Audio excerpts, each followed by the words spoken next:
Greetings, everyone. This is Inner Truth 5. Welcome to Spiritual Science.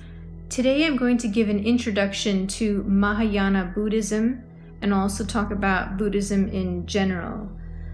Okay, so Mahayana Buddhism is one of two major forms of Buddhism. Mahayana is one of the two major schools of Buddhism. The name comes from a Sanskrit term meaning the great vehicle. This style of Buddhism is most popular in Japan, Korea, China, Indonesia, and Tibet.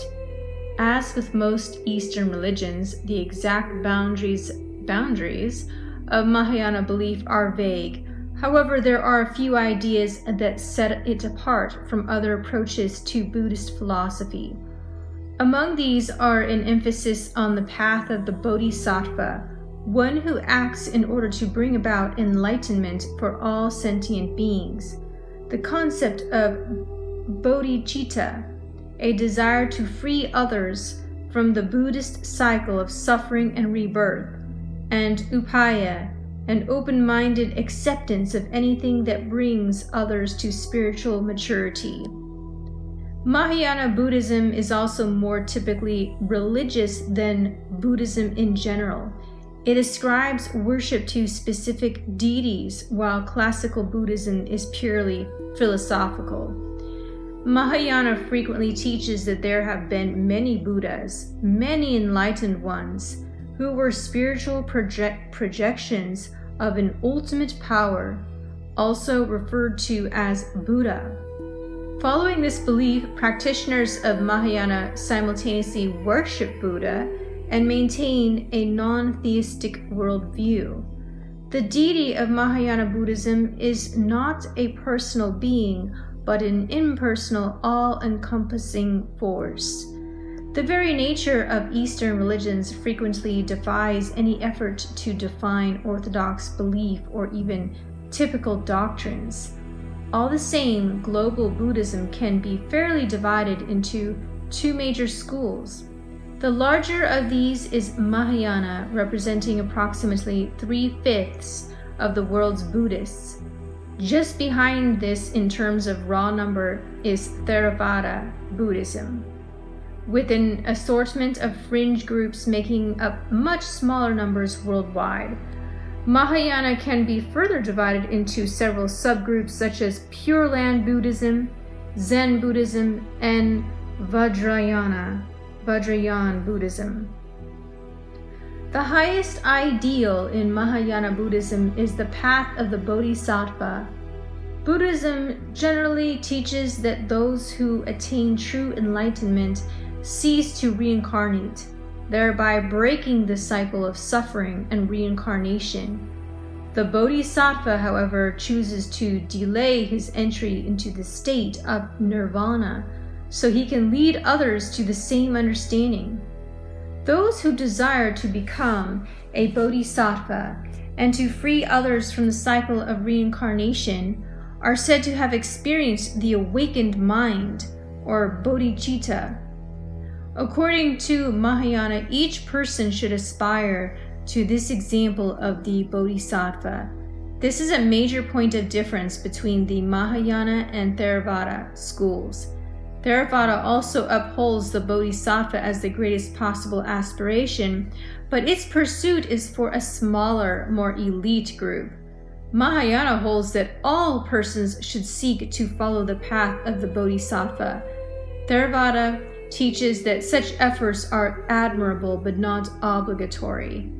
In order to pursue the path of the Bodhisattva, the Mahayana adherent is expected to practice the 6 perfections: giving, self-control, patience, diligence, meditation, and wisdom. At the same time, Mahayana places emphasis on the concept of upaya. In general terms, this upaya can be summarized as whatever works. Virtually any practice, belief, or action is allowed so long as it is not explicitly condemned by Buddhist thinking and so long as it leads to greater spiritual growth. In practice, a Buddhist guru could justify anything no matter how violent, bizarre, or wanton as upaya so long as it is meant for someone's spiritual maturity. This idea is borne out in Buddhist history, which includes countless instances of crazy wisdom, where outrageous actions are credited to the master being beyond the limited understanding of his students.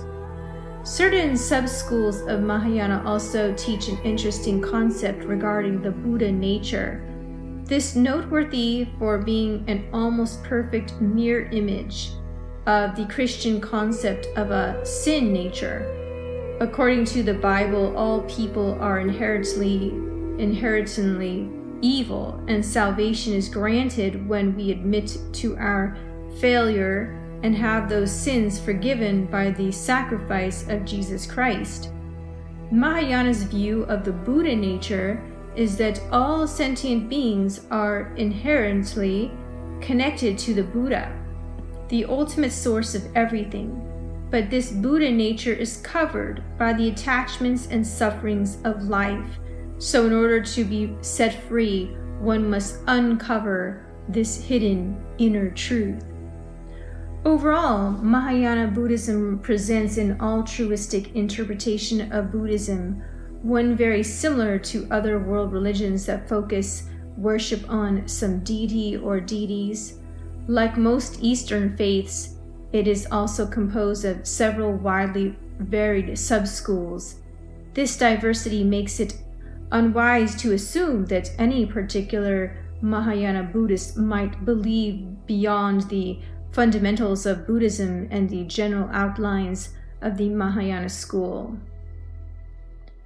So that gives you a brief overview of the Mahayana Buddhist teachings.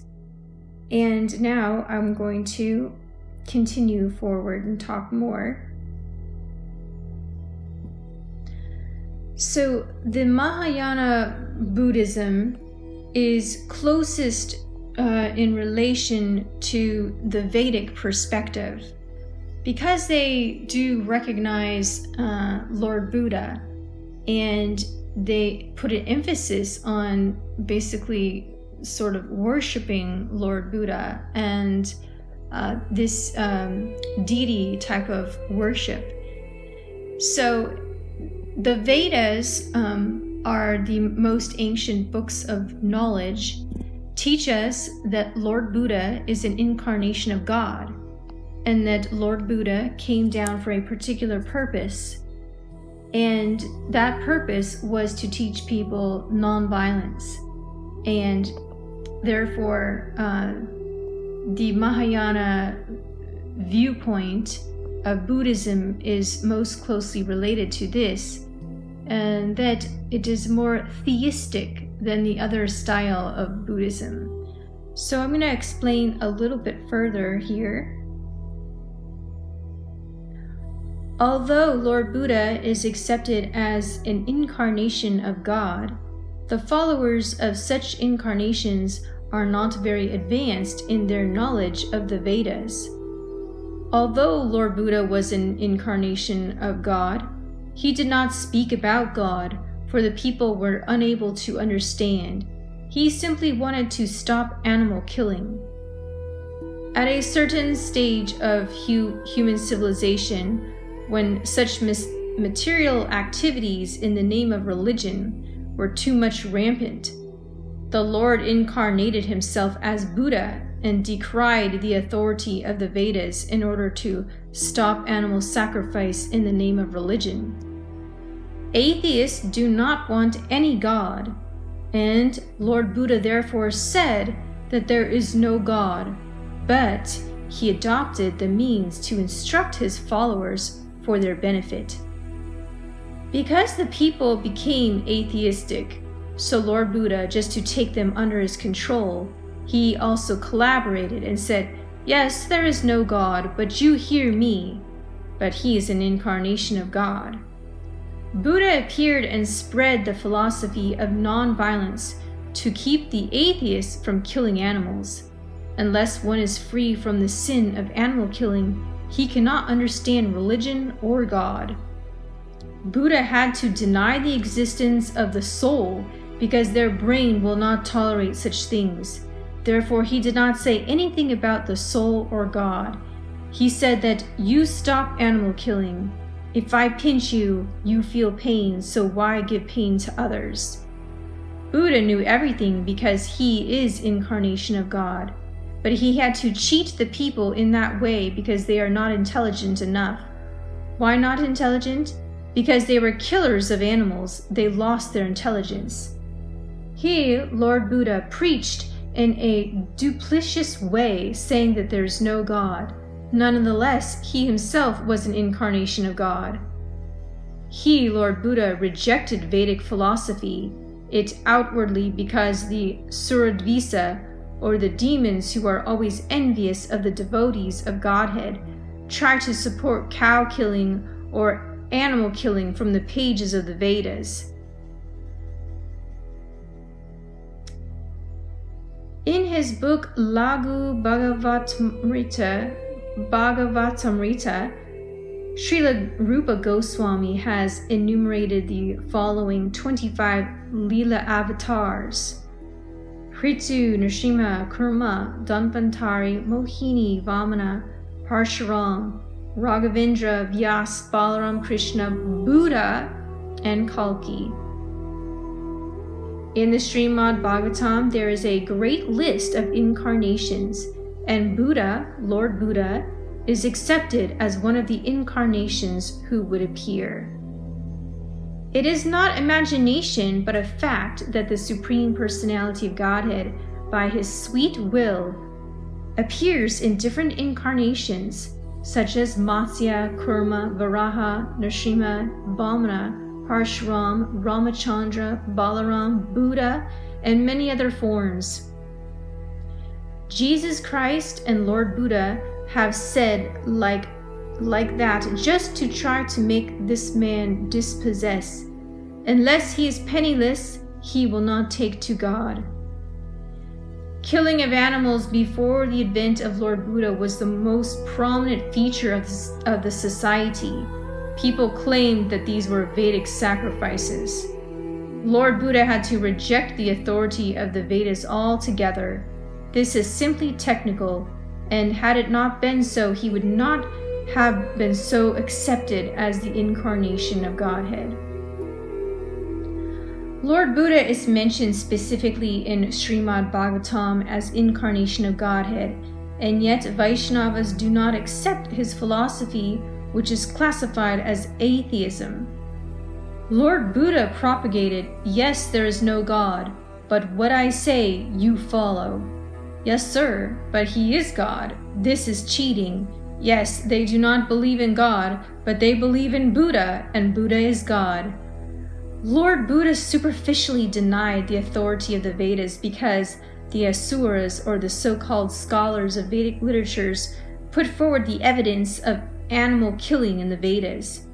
Lord Buddha Dev rejected the authority of the Vedas because his mission was to stop animal sacrifices, which are recommended in Vedic ritualistic ceremonies.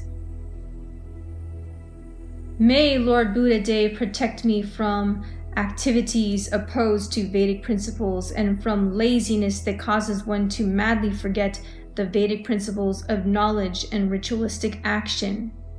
Men with a poor fund of knowledge only accept the history of the world from the time of Buddha, or since 600 BC, and prior to this period all histories mentioned in the scriptures are calculated by them to be only imaginary stories.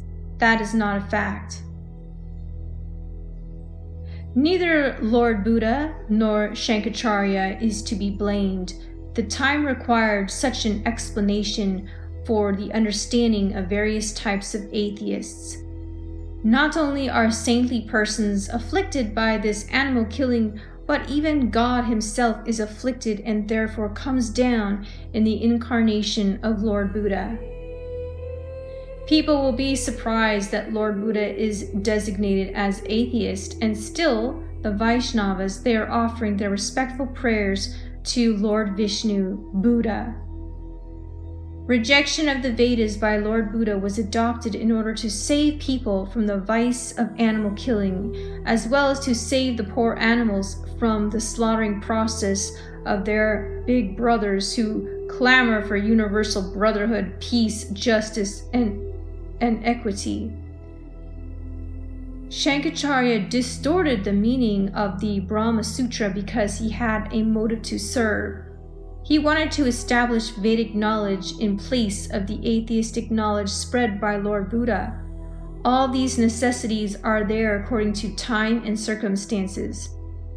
Sometimes he appears as a Shaktavesha avatar like Lord Buddha. As explained before, these Shaktavesha avatars are incarnations of Vishnu's power invested in a living entity. Srimad Bhagavatam was composed just prior to the beginning of the age of Kali, about 5,000 years ago, and Lord Buddha appeared about 2,600 years ago. Therefore, in the Srimad Bhagavatam, Lord Buddha is foretold. The Bhagavad says that although in the Buddha religion there is no mention of worshipping God, but Lord Buddha is himself incarnation of God, and he induced his followers to worship him. The faithless people were made to believe in God in the form of Lord Buddha. That was the mercy of Lord Buddha. He made the faithless faithful to him. The Lord's empowered incarnation Narada and plenary incarnation Varaha, as well as indirectly empowered Lord Buddha, created faith in the mass of people. The people amongst whom Buddha preached, they were mostly atheistic people. Therefore he did not preach about God, but he did not deny also. The ways and means were envisaged by the liberated souls, and especially by the sages of India. And I am proud to feel that Lord Buddha happened to be an Indian, and we worship him as incarnation of Godhead. There is no justice when there is animal killing. Lord Buddha wanted to stop it completely, and therefore his cult of ahimsa was propagated not only in India, but also outside the country. There is no question of God in Buddha's philosophy, but fortunately or unfortunately, they are worshipping Lord Buddha. We reject Buddha as unbona fide, but we accept him as an incarnation of God. When atheists annihilate inhabitants of different planets, flying unseen in the sky on well-built rockets prepared by the great scientist Maya, the Lord will bewilder their minds by dressing himself attractively as Buddha. Alright, so I'm going to stop there. So Lord Buddha is an incarnation of God, and he was born in India as a Hindu, but he rejected the Vedas. He rejected the Vedas because they were performing all these animal sacrifices. These demons in disguise were sacrificing animals on the strength of the Vedas. And he said, stop that. Stop animal killing. So that was his main purpose, was to take these atheist population and basically trick them into worshiping him. So even though he said there's no God, or he didn't advocate God, yet he's an incarnation of God, and he got everyone to follow him. And therefore it was a transcendental trick, a spiritual trick that he did on the population. So he got non-believers to become believers. And anyhow, that is a little rundown on Buddhism and Mahayana Buddhism. And I wanted to share that information today. And I think I'm going to add on to this series and talk a little more about Buddhism in upcoming videos. So thanks for listening, everyone, and you all have a beautiful, blessed day.